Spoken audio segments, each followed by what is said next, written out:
اعوذ باللہ من الشیطان الرجیم بسم اللہ الرحمن الرحیم۔ عزیز طلبہ، السلام علیکم ورحمۃ اللہ وبرکاتہ۔ میں محمد ناصر حسین مصباحی، استاد دارالعلوم غریب نواز الہ آباد سے جماعت رابعہ کے تمام طلبہ سے مخاطب ہوں۔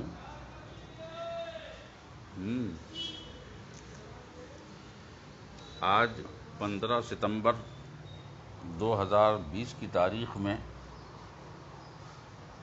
آپ کے نصاب کی کتاب دروس البلاغت کے نئے سبق کا آغاز کرنے جا رہا ہوں۔ میں چاہوں گا کہ آپ تمام طلبہ اپنی کتابوں کے ساتھ حاضر رہیں، اور یہ چاہوں گا کہ کتاب کے سبق کو، اس کے ترجمے اور اس کے مطالب اور اس کے ما لہ ما علیہ کو بغور سماعت کریں۔ سماعت کرنے کے بعد پھر اس کی تکرار بھی کریں اور سبق کا اعادہ جاری رکھیں۔ دروس البلاغت کا آج نیا سبق جو شروع ہونے جا رہا ہے، اس کا تعلق تقدیم و تاخیر سے ہے۔ مصنف آگے فرماتے ہیں نئے سبق میں: الباب الثالث فی التقدیم والتاخیر۔ من المعلوم انہ لا یمکن النطق باجزاء الکلام دفعۃ واحدۃ، بل لا بد من تقدیم بعض الاجزاء وتاخیر البعض، وليس شيء منهما في نفسه أولى بالتقدم من الآخر لاشتراك جميع الألفاظ من حيث هي ألفاظ في درجة الاعتبار، فلا بد من تقديم هذا على ذاك من داع يوجبه، فمن الدواعي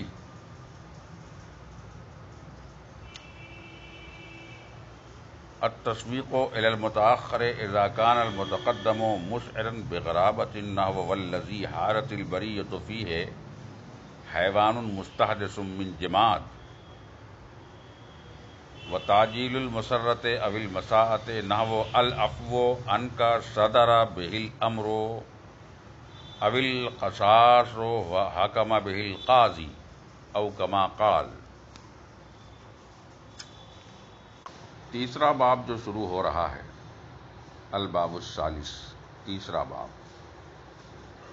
وہ تقدم و تاخر یا تقدیم و تاخیر سے متعلق ہے۔ مطلب یہ کہ کلام میں متکلم بعض اجزاء کو مقدم کرتا ہے اور بعض اجزاء کو مؤخر کرتا ہے، تو بعض اجزاء کو مقدم یا مؤخر کرنے سے متعلق ضرورت کیوں پڑی؟ کہا ضرورت اس لیے پڑی کیونکہ یہ بات ساری دنیا جانتی ہے کہ کلام کے تمام اجزاء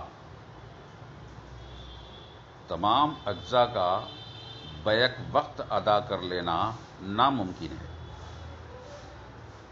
آپ متکلم کی حیثیت سے اگر آپ کلام فرما رہے ہیں تو کلام کے اندر جتنے بھی الفاظ و کلمات ہیں، ان تمام الفاظ و کلمات کو اگر آپ چاہیں یا کوئی بھی چاہے کہ بلا کسی تقدیم و تاخیر کے دفعتاً واحدہ میں یا ایک بار میں یا یک بارگی آنے واحد میں آپ اس کو ادا کر دیں، یہ ناممکن ہے۔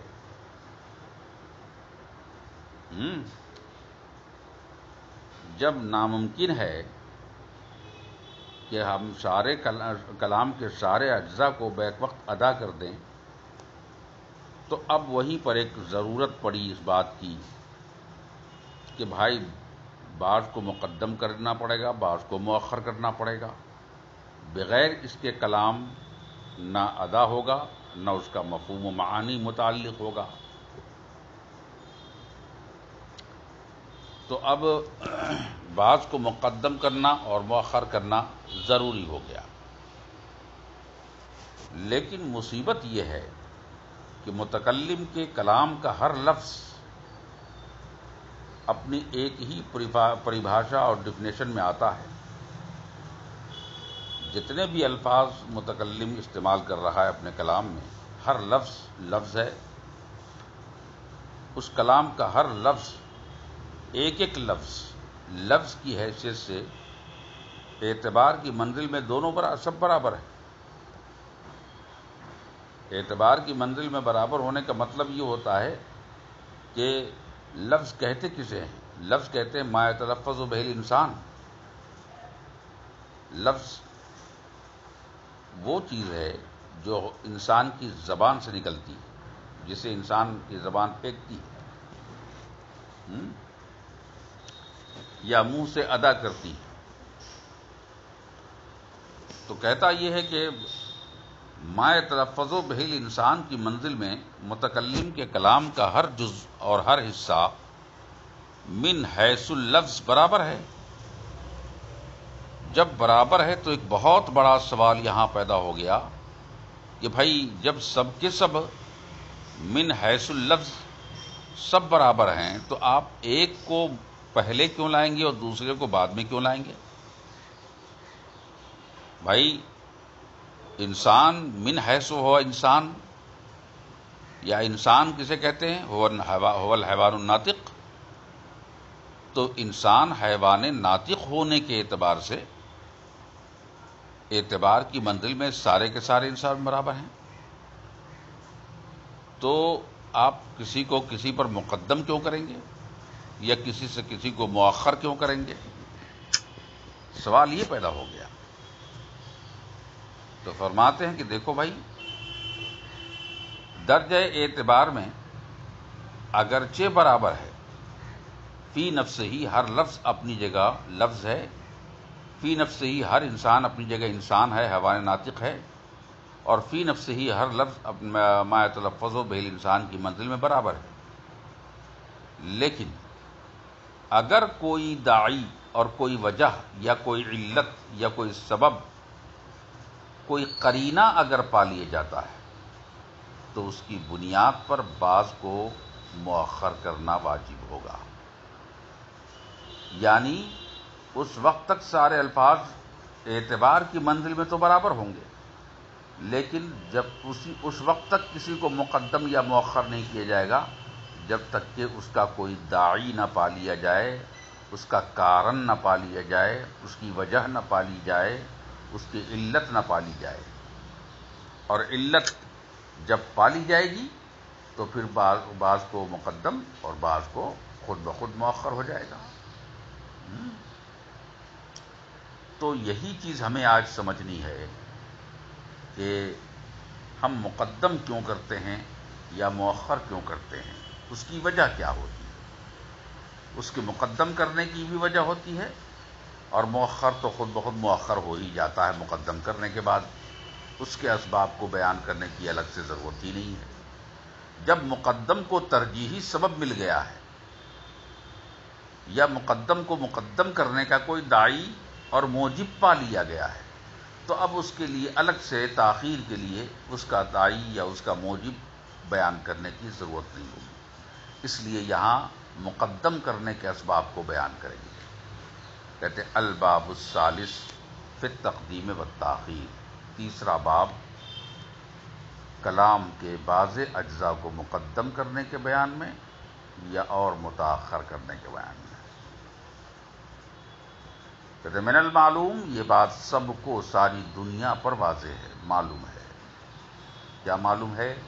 انہ لا یمکن النطق، کہ یہ معلوم ہے کہ ممکن نہیں ہے ادا کرنا، بولنا بے اجزاء الکلام، کلام کے سارے اجزاء کو دفعتاً واحدہ، ایک بار میں. بھائی سیڑھی پہ چڑھیں گے تو اچانک اوپر نہیں چلے جائیں گے، تدریجاً ہی آپ درجہ بدرجہ چڑھتے جائیں گے. الفاظ کو بسم اللہ الرحمن الرحیم پڑھنا ہے تو پہلے بسم اللہ، پھر الرحمن، پھر الرحیم، یہ ادا کریں گے آپ. ایک بار میں سبھی نہیں ہو پائے گا. جب دفعتاً واحدہ میں ایک بار میں ادا نہیں کر سکتے، بل لا بد من تقدیم بعض الاجزاء، بلکہ ضروری ہوتا ہے بعض اجزاء کو مؤخر کرنا، مقدم کرنا، و تاخیر البعض، اور بعض کا مؤخر کرنا. یہ تو ہو گیا. وَلَيْسَ شَيْءٌ مِّنْهُمَا، اور ان دونوں میں سے کوئی بھی، یعنی تقدیم اور تاخیر میں سے، دونوں میں سے کوئی بھی، نہ تقدیم نہ تاخیر، فی نفسہ اولا بالتقدم، بذات خود مقدم ہونے میں کوئی اولیت یا آخریت اس کو حاصل نہیں. مطلب یہ ہے کہ کوئی بھی اس بات کی منزل میں نہیں ہے کہ امتیازی شان کے طور پر اس کو مقدم کیا جائے اور امتیازی برتاؤ کے تحت جو ہے مؤخر کیا جائے. مقدم کرنے میں من الآخر، دوسرے سے مقدم کرنے میں اولا نہیں ہوتا بذات خود. اب اولا کیوں نہیں ہوتا، اس کا جواب سنیے کہ لاشتراک جمیل الفاظ من حیث ہے الفاظ، کیونکہ کلام کے سارے الفاظ مشترک ہوتے ہیں الفاظ ہونے کی حیثیت میں. یعنی یہ جتنے بھی الفاظ ہوتے ہیں سب کے سب الفاظ لفظ ہونے کی حیثیت میں ایک ہیں. اور وہ حیثیت کیا ہے؟ ما یتلفظ بہ الانسان، جس کو انسان ادا کرے، منہ سے بولے، زبان سے ادا کرے، وہ لفظ ہے. تو الفاظ 1 2 3 4، آپ نے سارے الفاظ بولے. 1 کو بھی آپ نے زبان سے ادا کیا، 2 کو بھی، 3 کو بھی، 4 کو بھی، 6 کو بھی، سب کو ادا کیا. لیکن 1 کو کیوں ادا کیا، اس کی وجہ ہونی چاہیے. 2 کو کیوں ادا کیا پہلے، تو اس طرح سے مقدم مؤخر کے اسباب معلوم ہونے چاہیے. تو یہ کہتا ہے چونکہ مشترک ہیں سارے الفاظ، الفاظ کی منزل میں اعتبار کے اندر جب سب برابر ہیں، فلا بد من تقدیم ھذا، تو اب ضروری ہو جاتا ہے کہ اس کو مقدم کیا جائے، ھذا اس کو، علی ذاک اس پر، یعنی ایک نہ ایک کو مقدم کرنا ہوگا دوسرے کے اوپر. مگر کیوں؟ بلا وجہ کہ نہیں، من داعٍ، کسی نہ کسی داعی کی وجہ سے، کسی نہ کسی علت کی وجہ سے، کسی نہ کسی دلیل کی وجہ سے، کسی نہ کسی سبب کی وجہ سے، جو داعی، جو علت اور جو سبب یوجبہ، اس کو مقدم کرنے کو واجب قرار دے دے. ہے کہ نہیں؟ یہ ہے. تو اس بات کو یاد رکھنا چاہیے. فمن الدوائی، چنانچہ اب یہاں سے آغاز کر رہے ہیں مصنف علیہ الرحمہ مقدم کرنے کے دوائی کا، یعنی علل و اسباب کا، دلائل و داعی کا، داعیات کا. کن بنیادوں پر آپ مقدم کریں گے، کن بنیادوں پر آپ مؤخر کریں گے، ان کے تمام علل و اسباب کا ذکر یہاں شروع کر رہے ہیں. کہتے ہیں وفا من الدوائی، تو دوائی تقدیم میں سے ہے کیا کیا ہے؟ التشویق، نمبر 1، التشویق الی المتاخر.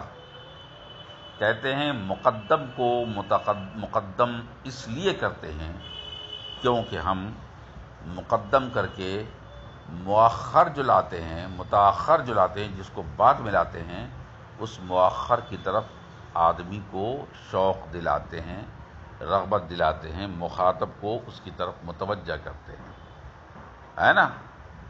مگر کب؟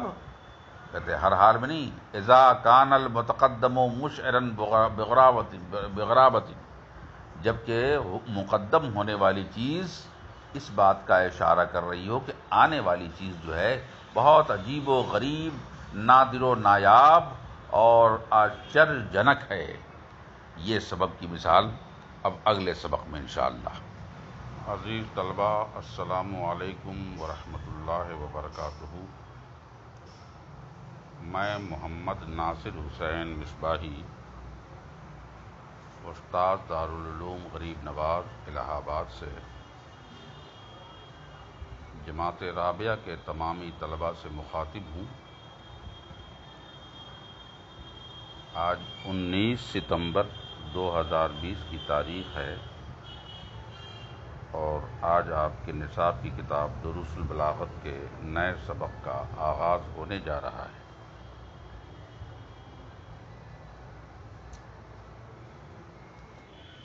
مجھے بھروسہ ہے کہ آپ تمام طلباء اپنی پوری مستعدی کے ساتھ، لگن اور ذوق و شوق کے ساتھ اپنی کتابیں لے کر موجود ہوں گے، عبارت خوانی کر رہے ہوں گے اور سبق کے ترجمے، مطالب اور ما لہو ما علیہ کو بغور سماعت بھی کر رہے ہوں گے۔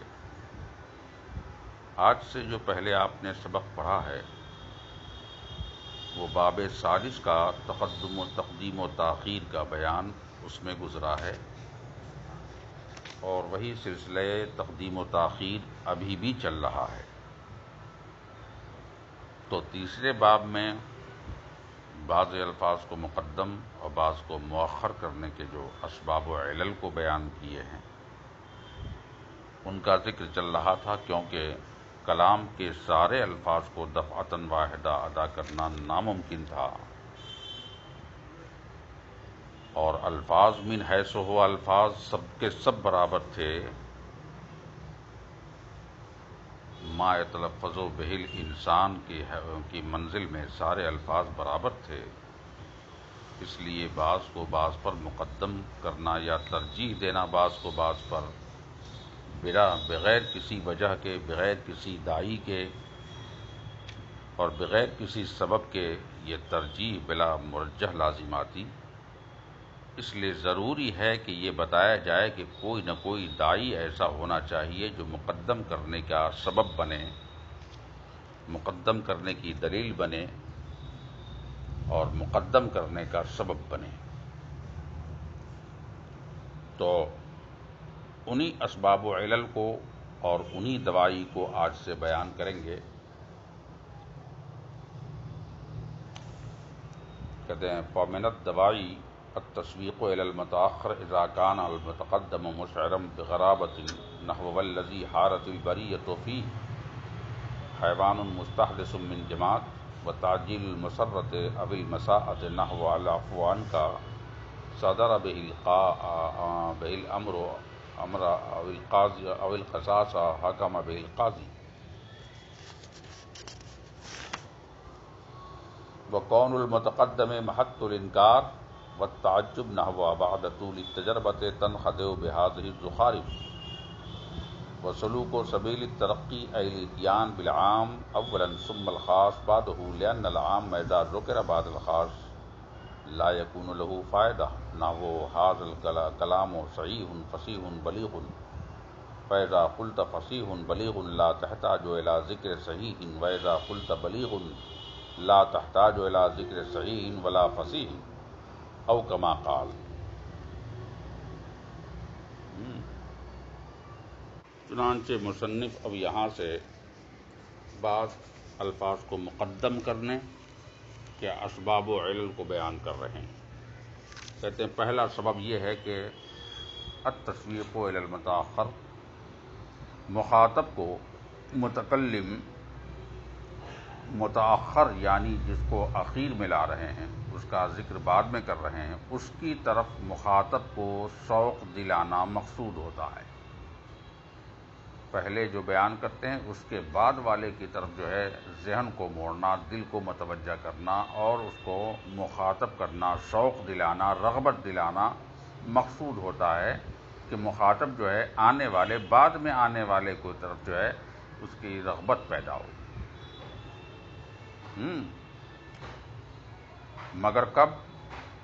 کہتے اذا کان المتقدم مشعرا بغرابۃ، جبکہ مقدم جس کو آپ نے کیا ہے وہ مقدم ہونے والی چیز وہ آدمی کو اشارہ کرے اور بتائے کسی عجیب و غریب حکم کی جانب اشارہ کر رہا ہو،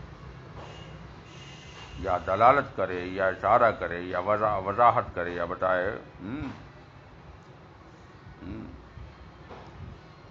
اور ندرت اور غرابت کا اعلان کرے اس کا۔ جیسے والذی حارت البریۃ فیہ، وہ چیز جس میں پوری مخلوق پریشان ہے۔ اب بتاؤ بھیا، پریشان ہے پوری مخلوق، یہ مقدم ہے کہ نہیں؟ الذی حارت البریۃ فیہ، وہ چیز جس میں پوری مخلوق پریشان ہے۔ حارت البریۃ فیہ، جس میں پوری مخلوق پریشان ہے، پوری مخلوق پریشان ہے۔ کہتے ہیں حیوان مستحدث، کہتے ہیں وہ آخر وہ ہے کیا چیز؟ تو اب اس کے بعد متاخر کو بیان کیا جائے گا کہ وہ ایک ایسا حیوان ہے، ایک ایسا حیوان ہے جو پیدا ہوا ہے جماد سے، پتھر سے پیدا ہوا ہے۔ تب دیکھیے کہ یہ شعر جو ہے اصل میں ابو العلا معرہ کی قصیدے کا ہے۔ ابو العلا معرہ کا قصیدہ ہے، اس کا ایک شعر ہے۔ اس میں اس نے جو ہے کیا کیا ہے، اس شعر میں ابو العلا معرہ نے کسی حنفی فقیہ کے محاسن اور خوبیوں کو بیان کرنے کے لیے یہ کہا تھا۔ اس شعر کا مطلب کیا ہوا جانتے ہیں؟ مطلب یہ ہوا کہ پوری مخلوق اس سلسلے میں حیران ہے کہ اللہ تعالیٰ نے بے جان جسموں سے کیسے زندگی عطا فرمائے گا۔ اللہ تعالیٰ بے جان جسموں سے زندگی کیسے عطا فرمائے گا، اور میدان محشر میں مردوں کے اجسام ریزہ ریزہ ہونے کے باوجود انہیں اپنی اپنی قبروں سے کیسے اٹھائے گا۔ حیوان مستحدث من جماد، یعنی حشر و نشر میں سبھی حیران ہیں کہ حشر و نشر کیسے ہوگا، سب کو کیسے اٹھایا جائے گا، کیسے دوبارہ زندہ کیا جائے گا، سب بکھری ہوئی جان، بکھرے ہوئے اعضاء۔ کیونکہ بعض لوگ ایسے بھی ہیں نا جو حشر و نشر اور بعث و نشر کے مخالف ہیں اور منکر بھی ہیں۔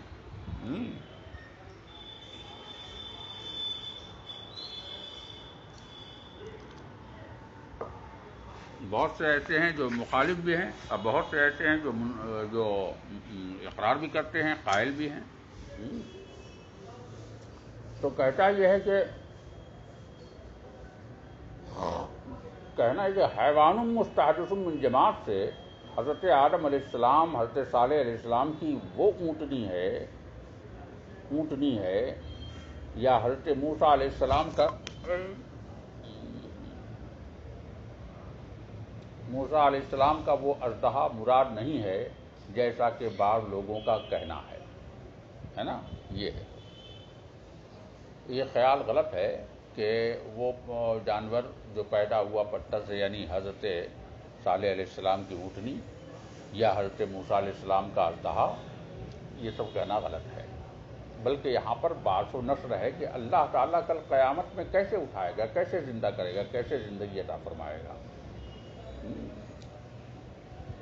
ہاں، اس سے مراد دراصل کہ معاد جسمانی ہے، اور بعث و نشر مراد ہے جس میں سبھی حیران ہیں کہ آخر یہ کیسے ہوگا۔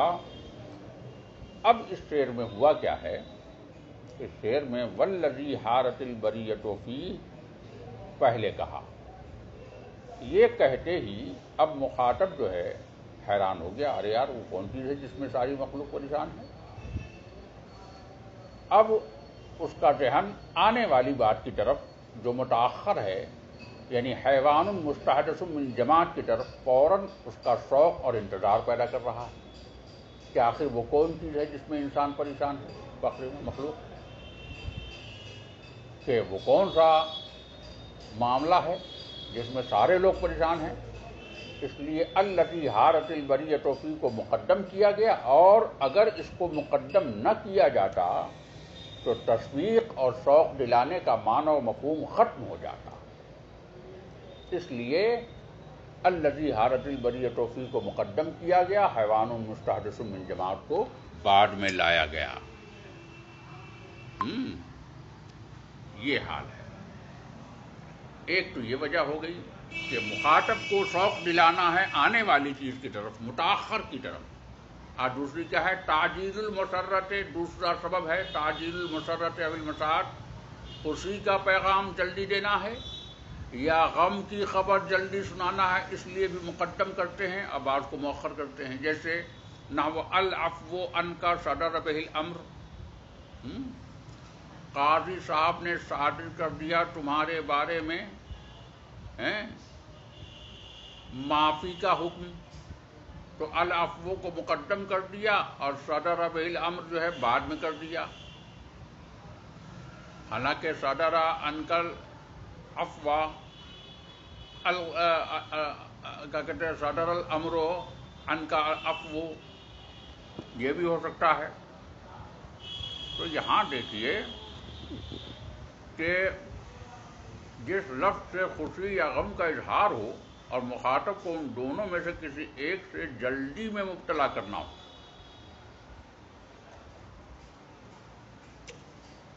تو اس لفظ کو مقدم کرتے ہیں. جیسے العفو عنک ہے میں لفظ عفو مقدم کرنے سے مخاطب کو خوشی جلدی مل گئی، کیونکہ وہ مجرم عفو درگزر کے انتظار میں تھا.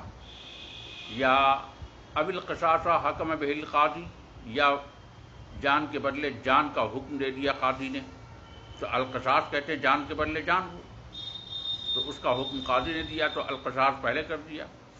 تو القصاص میں لفظ قصاص پہلے سن کر مخاطب غم میں جلدی مبتلا ہوگا، اور اگر اسے الٹ دیا جائے تو یہ بات نہ ہو پائے.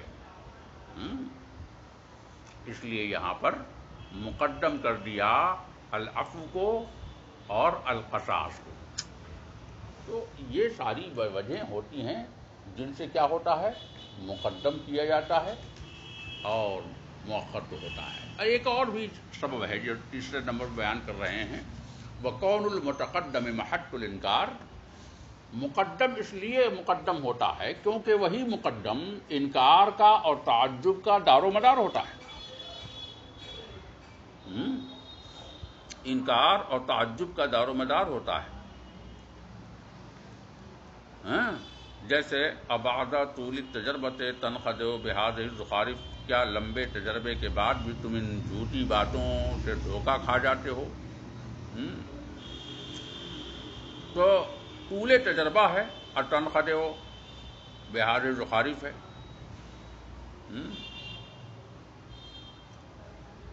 تو صرف دھوکہ کھانا تعجب اور انکار کا محل نہیں ہے. بھائی عام طور سے لوگ دھوکہ کھا جاتے ہیں. تنخدع بہذہ الزخارف، ان جھوٹی باتوں سے دھوکہ کھا جاتے ہو، یہ دھوکہ کھانا یہ تعجب اور حیرت کی بات نہیں ہے. حیرت کی بات جب ہے جب لمبا تجربہ ہو جائے، بڑھاپا آ جائے اور سب کچھ دنیا کو دیکھ لے سمجھ لے، تب بھی جناب والا دھوکہ کھا جائے جھوٹی باتوں سے. یہ ہے حیرت کی بات، انکار کی بات کہ بھائی ہم نہیں مانتے. بڑی حیرت کی بات ہے. انکار اس لیے کریں گے کیونکہ آپ کو تجربہ حاصل ہے، پھر بھی کیسے آپ دھوکہ کھا گئے. تو طول تجربہ دار و مدار ہے، اس لیے طول تجربہ کو پہلے لایا گیا اور طول تجربہ اور کیا کہتے ہیں کہ تنخدع بہذہ الزخارف کو بعد میں لایا گیا. تو طول تجربہ کے باوجود دھوکہ کھانا محل انکار ہے، اس لیے طول تجربہ کو پہلے رکھا گیا اور باقی کو بعد میں رکھا گیا. اس کے بعد کے اسباب انشاءاللہ اگلے سبق. عزیز طلبہ، السلام علیکم ورحمۃ اللہ وبرکاتہ. میں محمد ناصر حسین مصباحی، استاد دارالعلوم غریب نواز الہ آباد سے جماعت رابعہ کے تمام طلباء سے مخاطب ہوں. آج 20 ستمبر 2020 کی تاریخ ہے اور آج آپ کے نصاب کی کتاب دروس البلاغت کے نئے سبق کا آغاز کیا جا رہا ہے. مجھے امید ہے کہ آپ سبھی طلباء اپنی کتابوں کے ساتھ موجود ہوں گے اور سبق کے ترجمے، مطالب اور ما لہ ما علیہ کو بغور سماعت کر رہے ہوں گے.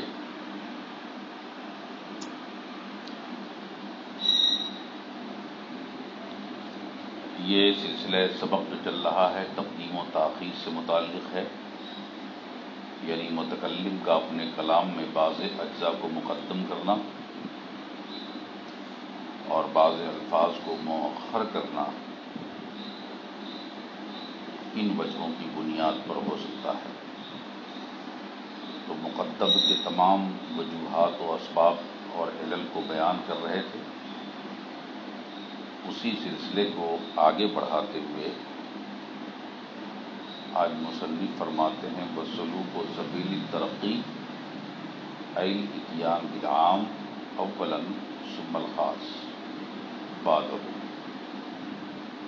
لأن العام اذا ذکر بعد الخاص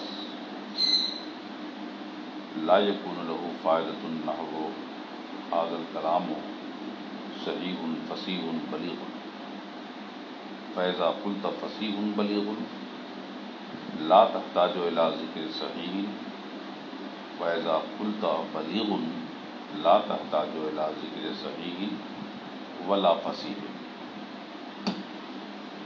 ومراعاة الترتیب الوجودی نحو لا تأخذه سنة ولا نوم والنص على عموم السلب أو سلب العموم فالأول يكون بتقدیم عادات العموم على عادات النفی او کما قال۔ فرماتے ہیں کہ باب تقدیم و تاخیر میں یہ آج چوتھے مقام اور چوتھے سبب کو یا چوتھی علت کو بتاتے ہوئے یہاں پر اظہار کر رہے ہیں مصنف کہ چوتھی وجہ جہاں پر مقدم کرنا ضروری ہو جاتا ہے اور ترجیح پا جاتا ہے یا اسے اولیت حاصل ہوتی ہے کہ مقدم کیا جائے، اس لیے یہ ترقی کی راہ پر چلنا مقصود ہوتا ہے۔ ایسا اس لیے ہوتا ہے کیونکہ ترقی کی راہ پر چلنا مقصود ہوتا ہے۔ اس کو ترقی کی راہ پر چلنے کا مطلب یوں سمجھیے کہ پہلے ایک آتا ہے تب دو آتا ہے، تب 3 4 5 6 7 8 آتا ہے۔ ایسا نہیں ہے کہ پہلے 2 آتا ہے تب 1 آتا ہے، ایسا نہیں۔ تو ترقی کا جو راستہ ہے اس متعین راستے پر چلنے کے لیے کبھی کبھی کسی چیز کو مقدم کیا جاتا ہے نا؟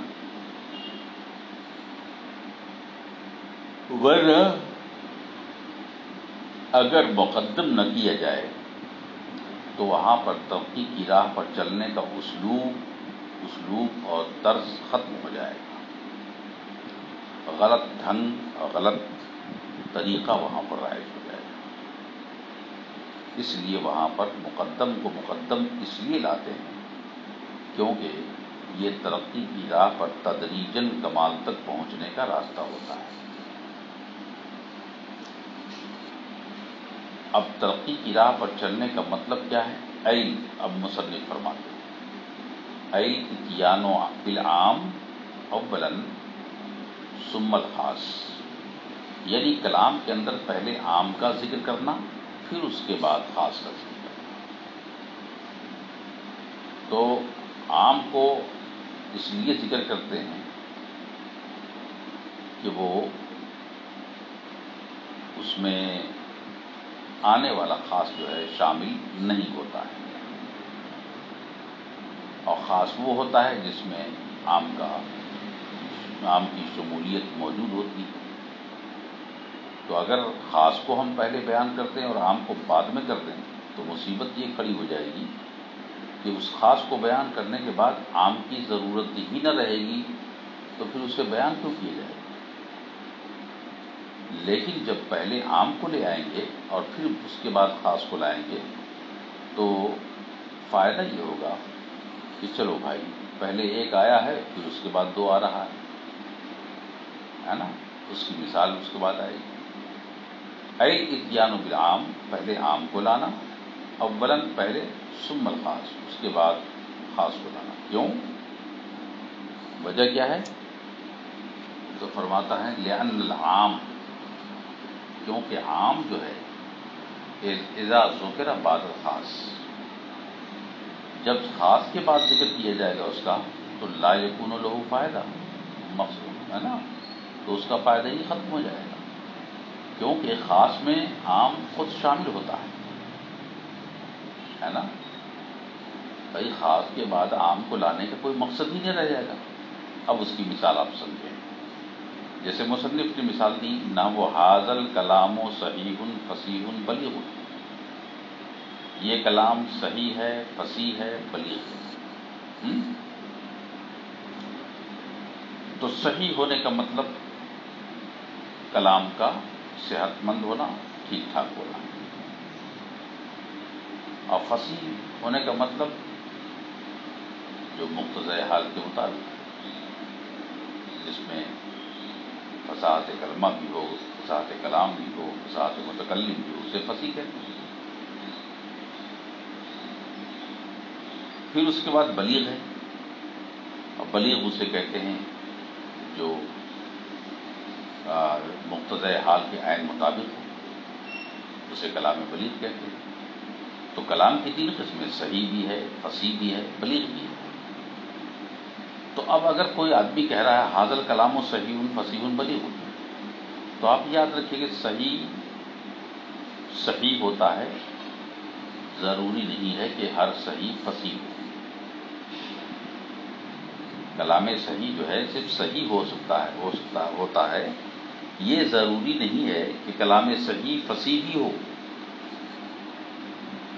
اسی طرح فصیح، حاضر کلام و فصیح، یہ کلام فصیح ہے آپ نے کہا، تو اب فصیح میں صحیح تو پایا جائے گا اور فصاحت بھی پائی جائے گی، لیکن یہ ضروری نہیں کہ وہ بلیغ بھی ہو، کیونکہ بلیغ خاص ہے فصیح سے، اور فصیح خاص ہے صحیح سے، ہے نا. تو اب یوں کہیے کہ یہ آپ نے کہا حاضر کلام و صحیح فصیح بلیغ، یہ کلام صحیح ہے، فصیح ہے، بلیغ ہے، یہ کہنا بالکل درست ہے. فیضا قلتا فصیح، لیکن اگر آپ اس کو یوں کہیے کہ یہ کلام فصیح ہے، بلیغ ہے، تو کہتے ہیں فیضا قلتا فصیح بلیغ، کہ اگر آپ کہیں گے یہ فصیح ہے، یہ کلام فصیح ہے، بلیغ ہے، تو لا تحتاج الی ذکر صحیح، تو یہاں پر صحیح کہنے کی ضرورت نہ ہوگی. کہا کیوں نہیں ہوگی؟ کہا اس لیے کہ صحیح عام ہے نا، اور فصیح بلیغ اس سے خاص ہے کہ نہیں؟ کیونکہ ہر فصاحت کے اندر صحت ضروری ہے، اور ہر بلاغت کے اندر صحت اور فصاحت دونوں ہی ضروری ہے. تو سب سے اونچا مقام جو ہوتا ہے اس کلام کا ہوتا ہے جو کلام بلیغ ہوتا ہے. تو بلاغت اسلوب بیان میں سب سے اونچا مقام رکھتی ہے. تو اگر آپ نے کہا حاضر کلام فصیح بلیغ، یہ کلام فصیح بلیغ ہے، تو لا تحتاج الی ذکر صحیح، تو یہاں پر آپ کو صحیح کہنے کی کوئی ضرورت نہیں ہے، کیونکہ صحیح عام ہے جو فصیح کے اندر بھی پایا جا رہا ہے، بلیغ کے اندر بھی پایا جا رہا ہے. وَإِذَا قُلْتَ بَلِيغٌ، اور اگر آپ ڈائریکٹ یوں کہہ دیے کہ حاضر کلام و بلیغ، یہ کلام بلیغ ہے، تو اب جانتے ہیں آپ لا تحتاج الی ذکر صحیح، اب وہاں پر صحیح کہنے کی بھی ضرورت نہیں، ولا فصیح، اور نہ فصیح کہنے کی ضرورت ہے. کہا کیوں؟ کہا اس لیے کہ ہر کلام بلیغ کے لیے ضروری ہے کہ وہ فصیح بھی ہو اور صحیح بھی ہو، صحت بھی پائی جائے اور فصاحت بھی اس کے اندر پائے جانا بے حد ضروری ہے. تو فصاحت و بلاغت کلام کا سب سے اونچا مقام ہے، سب سے بڑی صفت ہے. تو اسے یاد رکھنا چاہیے. فصیح بلیغ میں ترقی کی راہ پر چلنا اس لیے ہے کیونکہ اس میں پہلے صحیح کا ذکر ہے. حاضر کلام و صحیح میں صحیح کا ذکر ہے، جو فصیح اور بلیغ دونوں کو عام ہے. فصیح اور بلیغ دونوں کا عام ہے. دونوں کا عام ہونے کا مطلب کیا ہوا کہ فصیح کے اندر بھی صحیح پائے جانا ضروری ہے، اور بلیغ کے اندر بھی صحیح کا پائے جانا ضروری ہے. تو جب صحیح فصیح بلیغ کہا تو اب صحیح کہنے کی ضرورت کیا ہے؟ کیونکہ ہر فصیح کلام ضروری ہے کہ وہ صحیح، اور ہر کلام بلیغ کے لیے ضروری ہے کہ وہ صحیح ہو، تو یہ دونوں کے لیے عام ہے، جو صحیح مقدم کے ابہام کو دور کرتا ہے، صحیح والے مقدم کے ابہام کو دور کر رہا ہے کہ کلام صحیح نہیں بلکہ ایسا صحیح ہے جو فصیح بھی ہے اور بلیغ بھی ہے۔ نہیں سمجھا آپ نے؟ یعنی حاضل کلام و صحیح فصیح بلیغ جو کہا آپ نے، تو حاضل کلام کا مطلب ہوا حاضل کلام و صحیح، یہ کلام صحیح ہے، یعنی ایسا صحیح ہے کہ وہ صحیح کلام فصیح بھی ہے اور بلیغ بھی ہے۔ یہ متکلم دراصل بتانا چاہتا ہے نا؟ تو ہاں، تو اس کو ترقی کی راہ پر چلنا کہتے ہیں۔ تو وہ ابہام کو دور کر دیا گیا، صرف صحیح ہی نہیں ہے بلکہ وہ فصیح بھی ہے، اور فصیح ہی نہیں ہے بلکہ وہ بلیغ بھی ہے۔ یہ کلام صحیح نہیں بلکہ ایسا صحیح جو فصیح بھی ہے اور بلیغ بھی ہے۔ اب جب انہوں نے کہا، جو آپ نے کہا حاضر کلام و فصیح، تو لا تحتاج الی ذکر صحیح، تو وہاں پر صحیح کہنے کی ضرورت نہیں ہے، کیونکہ ہر کلام فصیح یا بلیغ ہر حال میں پہلے صحیح ہوتا ہے، اس کے بعد فصیح یا بلیغ ہوتا ہے، تو صحیح ہونا اس کے لیے ضروری ہے۔ اس لیے کلام فصیح یا بلیغ کہنے کے بعد صحیح کہنے کی ضرورت نہ رہی، بلکہ آپ نے کہا کل فصیح بلیغ کہہ دیا۔ اب اس کے بعد ذکر صحیح اور فصیح کی ضرورت کیوں نہیں ہے؟ کیونکہ صحیح جو ہے دونوں کا عام ہے، اور دونوں میں عام ہونے کا مطلب کہ ہر کلام فصیح یا ہر کلام بلیغ جو ہے پہلے صحیح ہوگا، پھر ہر کلام فصیح بھی، ہر کلام بلیغ فصیح بھی ہوتا ہے اور صحیح بھی ہوتا ہے، لہذا بلیغ کہنے کے بعد فصیح یا صحیح کہنا بے فائدہ ہوگا، کیونکہ عام خاص کا ذکر عام کے ذکر کو مستلزم ہے۔ جہاں جہاں خاص کا ذکر ہوگا وہاں عام کا ذکر پایا جائے گا۔ صحیح عام ہے، وہاں پر آپ نے خاص فصیح کا ذکر کیا، تو وہاں پر ہے نا صحت پایا جانا پہلے ضروری ہے۔ اسی لیے مصنف نے کہا وسلوک و سبیل ترقی، اور ترقی کی راہ پر چلنا ہے، اور اس کا مطلب پہلے عام کو لانا پھر اس کے بعد خاص کو۔ باقی اسباب اگلے طلبہ۔ السلام علیکم ورحمۃ اللہ وبرکاتہ۔ میں محمد ناصر حسین مصباحی، استاد دارالعلوم غریب نواز الہ آباد سے جماعت رابعہ کے تمام طلباء سے مخاطب ہوں۔ آج 21 ستمبر 2020 کی تاریخ ہے، اور آج آپ کی کتاب دروس البلاغت کی تعلیمی سلسلے کا نیا سبق شروع ہونے جا رہا ہے۔ مجھے یقین ہے کہ آپ تمام طلباء اس وبائی ماحول میں خود کو محفوظ رکھتے ہوئے، اپنے تعلیمی مشن کو بچاتے ہوئے، تعلیمی حصول اور طلب کی پیاس بجھانے کے لیے آپ سبھی طلباء اپنی اپنی کتابوں کے ساتھ موجود اور حاضر ہوں گے، اور یہ بھی توقع کرتا ہوں کہ آپ لوگ اپنے سبق کی عبارت کو پڑھ رہے ہوں گے، اور سبق کے ترجمے ما لہو ما علیہ کو بغور سماعت کر رہے ہوں گے۔ دراصل اس سے پہلے جو سبق پڑھایا تھا وہ بھی تقدیم و تاخیر سے متعلق تھا، کہ بعض الفاظ کو بعد پر مقدم کرنا ضروری ہوتا ہے، کیونکہ اگر مقدم نہیں کریں گے تو بیک بار سارے الفاظ کا ادا کرنا ناممکن ہوتا ہے۔ اس لیے کہتے ہیں کہ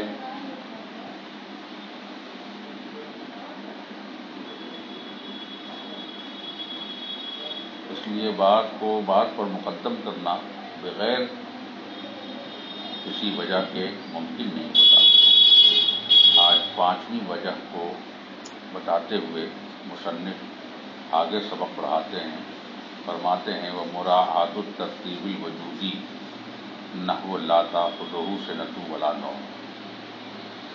اور چھٹی وجہ وَالنَّصُّ عَلَىٰ عُمُومِ السَّلْبِ أَوْ سَلْبِ الْعُمُومِ وَالْأَوَّلُ يَكُونُ بِتَقْدِيمِ عَادَاتِ الْعُمُومِ عَلَىٰ عَادَاتِ النَّفْيِ، ہے نا؟ وَنَحْوُ كُلِّ ذَلِكَ لَمْ يَكُنْ أَيْ لَمْ يَقَعْ هَٰذَا وَلَا ذَاكَ۔ وَالثَّانِي يَكُونُ بِتَقْدِيمِ عَادَاتِ النَّفْيِ عَلَىٰ عَادَاتِ الْعُمُومِ نَحْوُ لَمْ يَكُنْ كُلُّ ذَلِكَ أَيْ لَمْ يَقَعْ الْمَجْمُوعُ وَيَحْتَمِلُ ثُبُوتَ الْبَعْضِ وَيَحْتَمِلُ نَفْيَ كُلِّ فَرْدٍ۔ یعنی تقدیم و تاخیر کے اسباب میں سے چھٹا مقام، چھٹا معیار اور چھٹی وہ جگہ اور چھٹی وہ علت جس کی بنیاد پر آپ بعض الفاظ کو بعض سے مقدم کرتے ہیں، وہ یہ ہے کہ مراعاۃ الترتیب الوجودی، وجود کی ترتیب کی رعایت کرنا بھی کلام میں بعض الفاظ کو مقدم کرنے کا سبب بن جاتا ہے کہ تقدم و تاخر کی رعایت اگر نہ کی جائے تو اس کا وجود بھی چونکہ پہلے ہی ہوتا ہے تو اس کا ذکر بھی پہلے ہونا چاہیے۔ الاقدم فالاقدم کے تحت چونکہ وہ چیز ہی ایسی ہے کہ اس کا وجود پہلے ہوتا ہے آنے والی بعد میں آنے والی چیز سے، مؤخر والی چیز سے، اس لیے پہلے اس چیز کا ذکر ہوتا ہے پھر اس کے بعد دوسری چیزوں کا ذکر ہوتا ہے۔ فرماتے ہیں کہ وجود اور ترتیب وجودی کی رعایت کرنا ایک وجہ ہے۔ جیسے دیکھ لیجیے ترتیب وجودی کا مطلب یہ ہے کہ طبیعت کے طور پر اور زمانے کے طور پر، یعنی طبعاً اور زماناً اس چیز کا وجود پہلے ہوتا ہے، اس لیے اسے ترتیب میں مقدم لانا پڑتا ہے۔ اب جیسے آپ نے لی لا تأخذہ سنۃ ولا نوم، قرآن کی آیت کریمہ ہے، نہ انہیں نیند آتی ہے اور نہ ہی اسے اونگ آتی ہے، نہ اسے اونگ آتی ہے اور نہ ہی اسے نیند آتی ہے، یہ ترجمہ ہے۔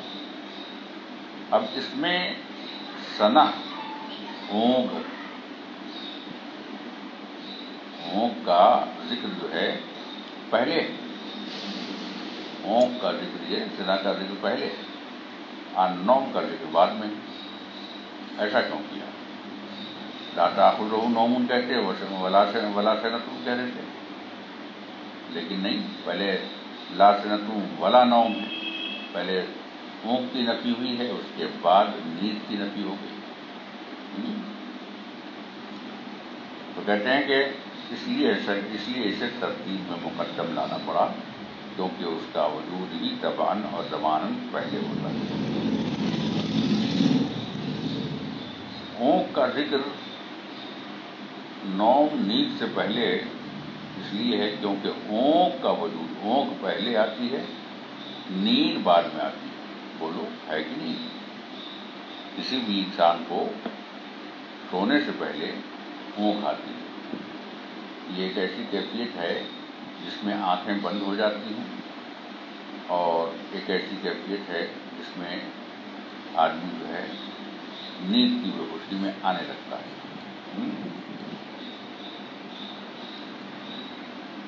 اس لیے کہ اونگ اس معمولی سستی کی کیفیت کا نام ہے جو نیند کی شروعاتی منزل ہوتی ہے اور نیند سے پہلے آتی ہے۔ لہذا کوئی یہ نہ کہے کہ سنتوں کو پہلے کیوں کیا، نوم کو بعد میں کیوں کیا۔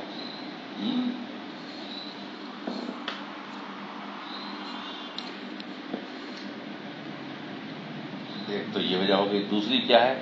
دوسری ہے وَالنَّصُّ عَلَىٰ عُمُومِ السَّلْبِ۔ چھٹے نمبر پر چھٹا سبب اور چھٹا موقع محض جہاں پر مقدم کرنا ضروری ہوتا ہے بعض اجزاء کو، اور بعض کو مؤخر کرنا ہوتا ہے۔ کہتے ہیں اس کی وجہ کیا ہوتی ہے؟ کہتے ہیں نصب النص علی عموم السلب، عموم سلب یا سلب عموم کی طرف کی صراحت اور وضاحت کرنے کے لیے بھی مقدم کیا جاتا ہے کہ عموم سلب یعنی عام کرنا نفی کو عام کرنا، اور سلب عموم یعنی عموم کی نفی کرنا۔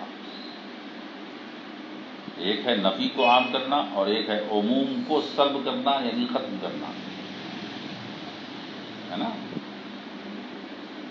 عموم کو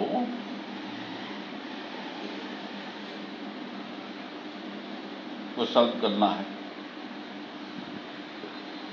عمومیت کو کبھی ختم کرنے کے لیے مقدم کرتے ہیں اور کبھی عموم کو سلب کو عام کرنے کے لیے مقدم کرتے ہیں۔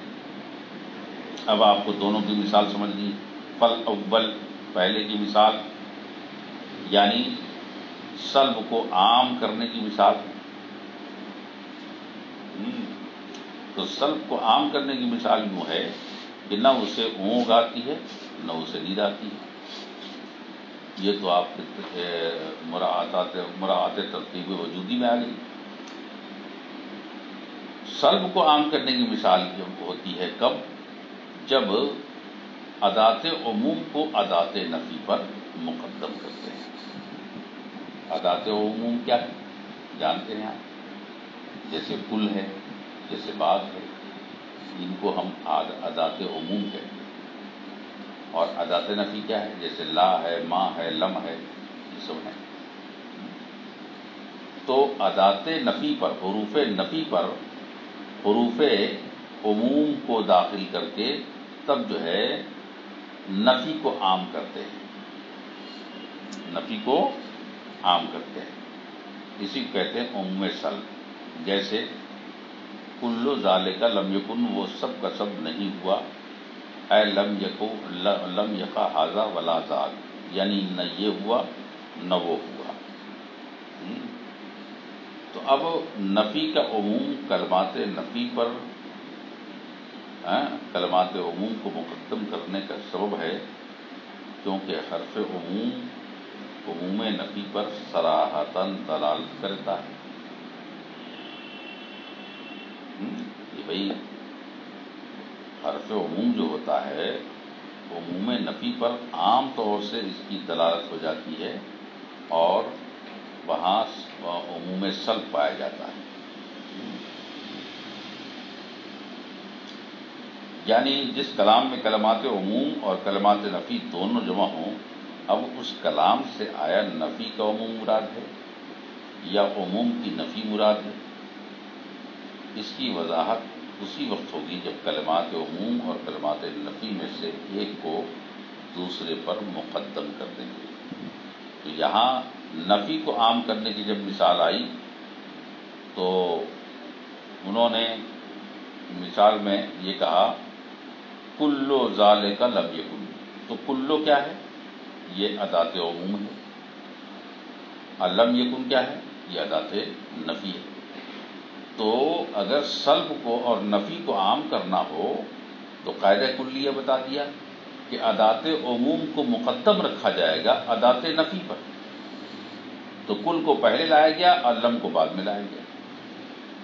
اب آپ کہیں گے کیوں؟ کہا اس لیے کہ یہاں پر نفی کو عام کرنا تھا، اور نفی کو عام کرنے کا مطلب کلو ذالک لم یکن کا مطلب کیا ہوگا؟ اے لم یقع ھذا ولا ذاک، یعنی یہ نفی سب پر ہے کہ نہ تو یہ واقع ہوا نہ وہ واقع ہوا، نہ یہ ہوا نہ گنگا رام ہوا نہ جمنا داس ہوا نہ سرسوتی ہوا، کچھ بھی نہیں، سب ٹائیں فش۔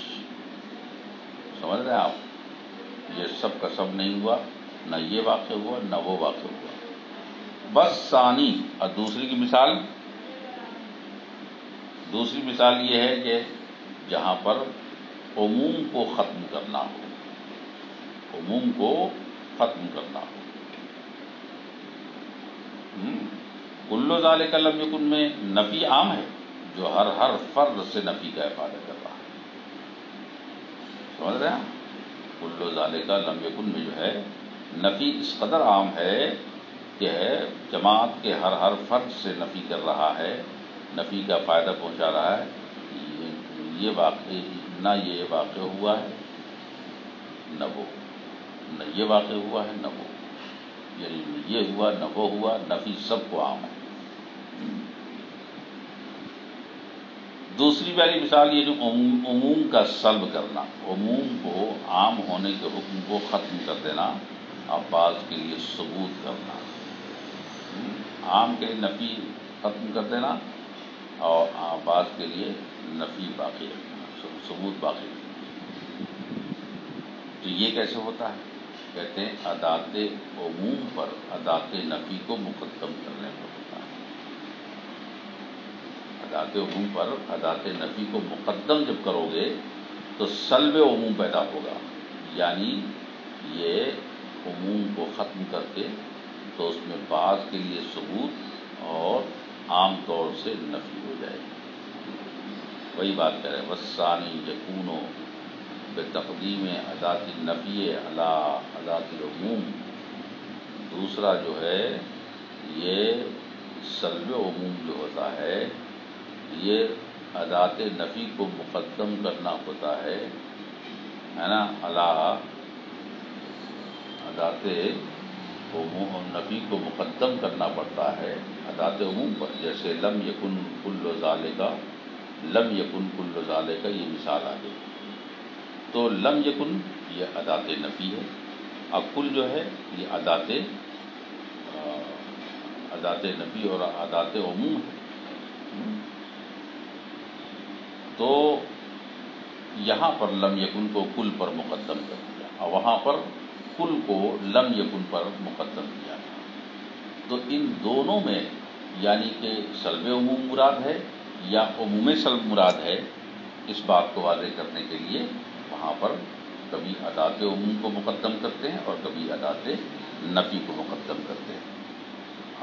اب آگے کی بحث اگلے سبق